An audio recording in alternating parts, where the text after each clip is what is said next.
ಅಗ್ನೇನಯ ಸುಪತಾರಾಯೇ ಅಶ್ಮನ್ ವಿಶ್ವಾನಿ ದೇವವಾಯುನಾನಿ ವಿದ್ವಾನ್ ಯೋಧ್ಯಸ್ಮರಜ್ಹುರಾಣಾಮೇನೋ ವೈಷ್ಣಾಮ ತೇ ನಮಃ ಭುಕ್ತಿಂ ವಿಧೇಮ. ಓಂ ನಮಃ ಶಿವಾಯ.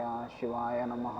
ಓಂ ರಾಮಾಯ ರಾಮಭದ್ರಾಯ ರಾಮಚಂದ್ರಾಯ ವೇದಸೆ ರಘುನಾಥಾಯ ನಾಥಾಯ ಸೀತಾಯ ಪತಯೇ ನಮಃ. मनोजवं मारुततुल्यवेगं जितेन्द्रियं बुद्धिमतां वरिष्ठं वातात्मजवानरयूथमुख्यं श्रीरामदूतं शिरसा नमामि. ಸ್ಕಂದ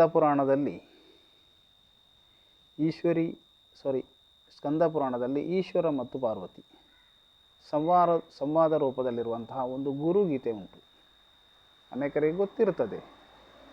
ಒಂದು ಗುರುಗೀತೆ ಅಂತ ಉಂಟು. ಗುರುಗೀತ ಅದು ಸ್ಕಂದ ಪುರಾಣದಲ್ಲಿ ಈಶ್ವರ ಮತ್ತು ಪಾರ್ವತಿಯ ಸಂವಾದ ರೂಪದಲ್ಲಿದೆ. ನಮಗೆಲ್ಲರಿಗೂ ಗೊತ್ತು ಗುರು ಅಂದರೆ ಏನು, ಗುರುವ ಸ್ವರೂಪ, ಅಥವಾ ಗುರು ಎಷ್ಟು ಗುರುಗಳಿದ್ದಾವೆ, ಆ ಗುರುಗಳ ಮೂಲ ರೂಪ, ಅಥವಾ ಗುರು ಅಂತ ಹೇಳೋ ಶಕ್ತಿಯ ಬಗ್ಗೆ. ಗುರು ಅಂತ ಹೇಳಿದ್ರೆ ಏನು, ನಿಜವಾಗಿ ಗುರು ಅಂದರೆ ಏನು, ಅದರ ಅರ್ಥ ಏನು, ಅದು ಯಾವ ರೀತಿಯಲ್ಲಿ ನಮಗೆ ಗುರುಚರಣಗಳಿಗೆ ನಾವು ಅರ್ಪಣೆ ಮಾಡಬೇಕು, ಮತ್ತು ಅದರಿಂದ ನಮಗೆ ಬರೋದು ಗುಣ ಮತ್ತು ದೋಷಗಳು, ಇದು ಎರಡನ್ನು ಈ ಗುರುಗೀತೆಯಲ್ಲಿ ಹೇಳಲ್ಪಟ್ಟಿದೆ. ಅದರಿಂದ ನಾನು ಗುರುಗೀತೆಯನ್ನು ನಿಮಗೆ ಈಗ ನಮಗೆ ಸರಿಯಾಗಿ ಒಂದನ್ನು ಈಗ ಹೇಳುವುದಾದರೆ 1.5 ಗಂಟೆ ಬೇಕು.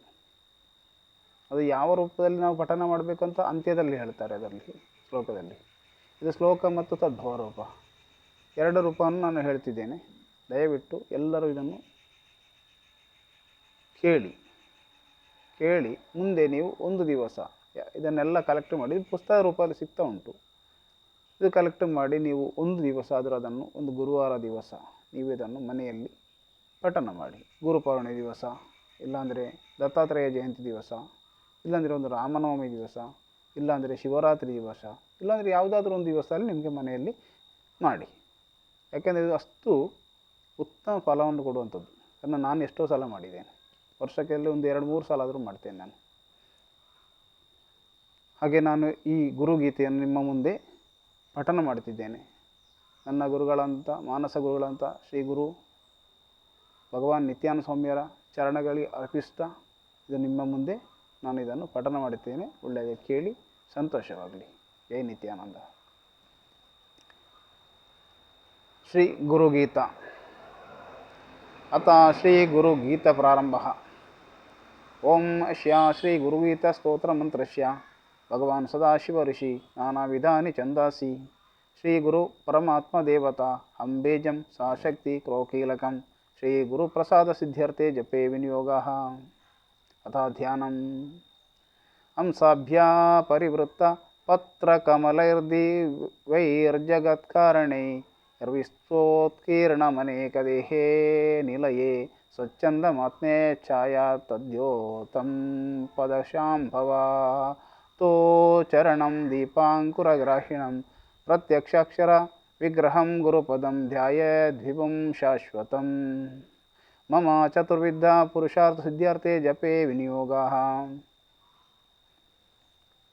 ಈ ಶ್ರೀ ಗುರುಗೀತೆ ಎಂಬ ಸ್ತೋತ್ರದ ಮಂತ್ರದ ಋಷಿಯು ಭಗವಂತನಾದ ಸದಾಶಿವನು ಛಂದಸ್ಸುಗಳು, ಅನುಷ್ಠಾಪ, ಜಗತಿ, ಶಕ್ವರಿ, ಅತಿಧೃತಿ ಇತ್ಯಾದಿ ನಾನಾ ವಿಧವಾಗಿದೆ.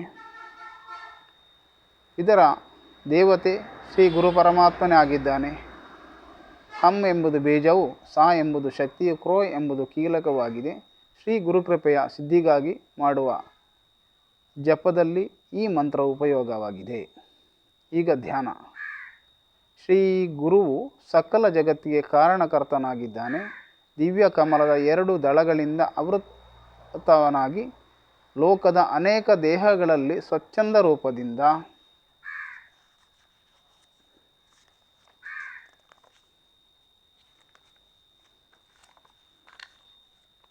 ಸದಾ ವಾಸಿಸುತ್ತಾನೆ. ಪರಮ ಶಿವ ಪದವಿಯಲ್ಲಿದ್ದು ಸ್ವಯಂ ಪ್ರಕಾಶ ಮಾನವಾಗಿರುವನು. ತನ್ನ ಪಾದಗಳಿಂದ ಕಮಲಗಳಿಗೆ ಸರೋವರದಂತಿರುವವನು. ದಿವ್ಯ ಜ್ಯೋತಿಯ ಕುಡಿಗೆ ಸಮಾನವಾಗಿರುವನು. ಸ್ವಯಂ ಅಕ್ಷರ ಸ್ವರೂಪನಾಗಿರುವವನು ಅಂತ ಶ್ರೀ ಗುರುವನ್ನು ಧ್ಯಾನ ಮಾಡುತ್ತೇನೆ. ಸೂತವಾಚ. ಕೈಲಾಸ ಶಿಖರೇ ರಮ್ಯೆ ಭಕ್ತಿಸಂಧಾನನಾಯಕಂ ಪ್ರಣಮ್ಯ ಪಾರ್ವತೀ ಭಕ್ಷ್ಯಂ ಶಂಕರ ಪರ್ಯಪೃಚ್ಛತ. ಸೂತ ಪುರಾಣಿಕರು ಹೇಳುತ್ತಾರೆ, ರಮಣೀಯವಾದ ಕೈಲಾಸ ಶಿಖರ ಪರ್ವತದಲ್ಲಿ ಭಕ್ತಿ ಸಂಧಾನಗಳ ಒಡೆಯನಾದ ಶಂಕರನು ಪಾರ್ವತಿಯು ಭಕ್ತಿಪೂರ್ವಕವಾಗಿ ನಮಸ್ಕರಿಸಿ ಹೀಗೆ ಪ್ರಶ್ನೆ ಮಾಡಿದಳು. ಸೂತ ಪುರಾಣಿಕರು ನಮಗೆ ತಿಳಿಸಿದಂತನ್ನು ಅವರು ಈ ರೀತಿಯಲ್ಲಿ ಹೇಳುತ್ತಿದ್ದಾರೆ. ರಮಣೀಯವಾದಂತಹ ಕೈಲಾಸ ಪರ್ವತದಲ್ಲಿ ಭಕ್ತಿ ಸಂಧಾನಗಳ ಒಡೆಯನಾದ ಶಂಕರನನ್ನು ಪಾರ್ವತಿ ದೇವಿಯು ಭಕ್ತಿಪೂರ್ವವಾಗಿ ನಮಸ್ಕರಿಸಿ ಹೀಗೆ ಪ್ರಶ್ನೆ ಮಾಡಿದಳು. ದೇವಿ ವಾಚ: ಓಂ ನಮೋ ದೇವದೇವೇಶ ಪರಾತ್ಪರ ಜಗದ್ಗುರೋ ಸದಾಶಿವ ಮಹಾದೇವ ಗುರು ದೀಕ್ಷಂ ಪ್ರದೇಹಿ ಮೇ. ಶ್ರೀದೇವಿ ಪಾರ್ವತಿ ಹೇಳುತ್ತಾಳೆ, ಹೇ ದೇವದೇವ ಪರಾತ್ಪರ ಜಗದ್ಗುರು ಸದಾ ಕಲ್ಯಾಣ ರೂಪನಾದ ಮಹಾದೇವನೇ, ನಿನಗೆ ನಮಸ್ಕಾರ. ನನಗೆ ಗುರುದೀಕ್ಷೆಯನ್ನು ಕೊಡು. ಕೇನ ಮಾರ್ಗೇಣ ಭೋ ಸ್ವಾಮಿನ್ ದೇಹಿ ಬ್ರಹ್ಮಮಯೋ ಭವೇತ್ ತ್ವಂ ಕೃಪಾ ಕುರು ಮೇ ಸ್ವಾಮಿನ್ ನಮಾಮಿ ಚರಣಂ ತವ. ಹೇ ಸ್ವಾಮಿ, ನಿನ್ನ ಕಮಲಗಳಿಗೆ ನಮಸ್ಕರಿಸುತ್ತೇನೆ. ನೀನು ನನ್ನಲ್ಲಿ ಕೃಪೆ ಮಾಡು. ಹೇ ಸ್ವಾಮಿ, ಯಾವ ಸಾಧನೆಯ ಮಾರ್ಗದಿಂದ ದೇಹಧಾರಿಯಾದ ಜೀವನು ಬ್ರಹ್ಮಮಯವಾಗುತ್ತಾನೋ ಅದನ್ನು ತಿಳಿಸು. ಈಶ್ವರ ವಾಚ: ಮಮ ರೂಪಾಸಿ ದೇವೀಂ ತ್ವಂ ತ್ವತ್ ಪ್ರೀತ್ಯರ್ಥಂ ವದಾಮ್ಯಹಂ ಲೋಕೋಪಕಾರಕ ಪ್ರಶ್ನೋ ನ ಕೇನ ವಿಕೃತಃ ಪುರಾ. ಈಶ್ವರನು ಹೇಳುತ್ತಾನೆ, ಹೇ ದೇವಿ, ನೀನು ನನ್ನ ಸ್ವರೂಪವೇ ಆಗಿರುತ್ತೀಯ. ನಿನ್ನ ಪ್ರಸನ್ನೆಗಾಗಿ ನಾನು ಹೇಳುತ್ತೇನೆ. ಈ ಪ್ರಶ್ನೆಯು ಬಹುಜನರ ಹಿತಕ್ಕಾಗಿ ಇದೆ. ಈ ಹಿಂದೆ ಯಾರು ಹೀಗೆ ಕೇಳಿರಲಿಲ್ಲ. ದುರ್ಲಭಂ ತ್ರಿಷು ಲೋಕೇಶು ತಶ್ಚೋನುಷ್ವ ವದಾಮ್ಯಹಂ ಗುರುವಿನ ಬ್ರಹ್ಮ ನಾನ್ಯಾತ್ ಸತ್ಯಂ ಸತ್ಯಂ ವರಾನನೆ. 3 ಲೋಕಗಳಲ್ಲಿಯೂ ದುರ್ಲಭವಾದ ತತ್ವವನ್ನು ನಾನು ಹೇಳುತ್ತೇನೆ, ಅದನ್ನು ಕೇಳು. ಹೇ ಸುಂದರಿ, ಗುರುವನ್ನು ಬಿಟ್ಟು ಬ್ರಹ್ಮವೆಂಬ ಬೇರೆ ವಸ್ತುವಿಲ್ಲ. ಇದು ಸತ್ಯ ಸತ್ಯ. ವೇದಶಾಸ್ತ್ರ ಪುರಾಣಾನಿ ಇತಿಹಾಸಾದಿಕಾನಿ ಚ ಮಂತ್ರಯಂತ್ರಾದಿ ವಿದ್ಯಾದ್ಯಶ್ಚ ಶ್ರುತಿರುಚ್ಚಾಟನಾದಿಕಂ. ವೇದಗಳು, ಶಾಸ್ತ್ರಗಳು, ಪುರಾಣಗಳು, ಇತಿಹಾಸಗಳು ಇತ್ಯಾದಿಗಳು ಮತ್ತು ಮಂತ್ರವಿದ್ಯೆ, ಯಂತ್ರವಿದ್ಯೆ ಮತ್ತು ಸ್ಮೃತಿ ಉಚ್ಚಾಟನೆ ವಿದ್ಯೆ ಇವುಗಳು. ಶೈವ ಶಾಕ್ತ ಆಗಮಾದೀನಿ ಅನ್ಯಾನಿ ವಿವಿಧಾನಿ ಚ ಅಪಭ್ರಂಶಕಾರಣೀಯ ಜೀವನಾಂ ಭ್ರಾಂತಚೇತಸಂ. ಮತ್ತು ಶೈವ, ಶಾಕ್ತಾಗಮ ಇತ್ಯಾದಿ ಬೇರೆ ಬೇರೆ ಪ್ರಕಾರದ ತಿಳುವಳಿಕೆಗಳು ಈ ಲೋಕದ ಭ್ರಮಿತ ಮನಸ್ಸಿನ ಜೀವಿಗಳಲ್ಲಿ ತಪ್ಪು ಕಲ್ಪನೆಯನ್ನುಂಟು ಮಾಡತಕ್ಕದಾಗಿದೆ. ಯಜ್ಞೋವೃತ ತಪೋದಾನಂ ಜಪಸ್ತೀರ್ಥಂ ತದೈವಾಚ ಗುರುತತ್ವಂ ಮವಿಜ್ಞಾಯ ಮೂಢಸ್ತೆ ಚರತೆ ಜನ.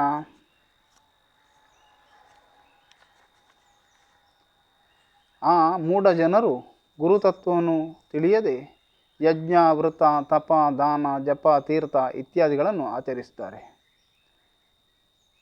ಗುರುರ್ಬಧ್ಯಾತ್ಮಾನೋ ನನ್ಯಾತ್ ಸತ್ಯಂ ಸತ್ಯಂ ನ ಸಂಶಯ ತಲ್ಲಾಭಾರ್ಥಂ ಪ್ರಯತ್ನಾಸ್ತು ಕರ್ತವ್ಯೋ ಹಿ ಮನೀಷಿಭಿ. ಗುರು ಹಾಗೂ ಜ್ಞಾನ ಸ್ವರೂಪವಾದ ಆತ್ಮ ಬೇರೆಯಾದವಲ್ಲ ಎಂಬುದು ಸತ್ಯ ಸತ್ಯ, ಅನುಮಾನವಿಲ್ಲ. ಗುರುವಿನ ಅಥವಾ ಆತ್ಮಜ್ಞಾನದ ಪ್ರಾಪ್ತಿಗಾಗಿ ಬುದ್ಧಿವಂತರು ಪ್ರಯತ್ನಿಸುವುದು ಅವಶ್ಯಕ. ಗೂಢವಿದ್ಯಾ ಜಗನ್ಮಾಯಾ ದೇಹೇ ಚಾಜ್ಞಾನ ಸಂಭವ ಉದಯ ಯತ್ ಪ್ರಕಾಶೇನ ಗುರುಶಬ್ದೇನ ಕಥ್ಯತೆ. ಅಜ್ಞಾನದಿಂದ ಉತ್ಪನ್ನವಾದ ಜಗನ್ಮಾತೆಯು ಈ ದೇಹದಲ್ಲಿ ಗುಪ್ತವಿದ್ಯೆಯ ರೂಪದಲ್ಲಿರುತ್ತಾಳೆ. ಯಾವ ತತ್ವದ ಪ್ರಕಾಶದಿಂದ ಜ್ಞಾನೋದಯವಾಗುತ್ತದೆಯೋ ಆ ತತ್ವವು ಗುರು ಎಂಬ ಶಬ್ದದಿಂದ ಕರೆಯಲ್ಪಡುತ್ತದೆ.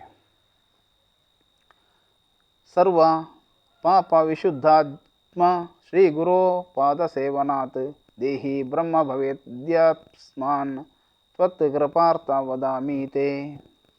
ಈ ದೇಹಧಾರಿ ಜೀವವು ಯಾವ ಗುರುವಿನ ಪಾದ ಸೇವೆಯಿಂದ ಸರ್ವವಿಧ ಪಾಪಗಳಿಂದ ಮುಕ್ತವಾಗಿ ಬ್ರಹ್ಮ ಸ್ವರೂಪವಾಗುತ್ತಾನೋ ಆ ಗುರುವಿನ ಕೃಪೆಗೆ ನಿನಗೆ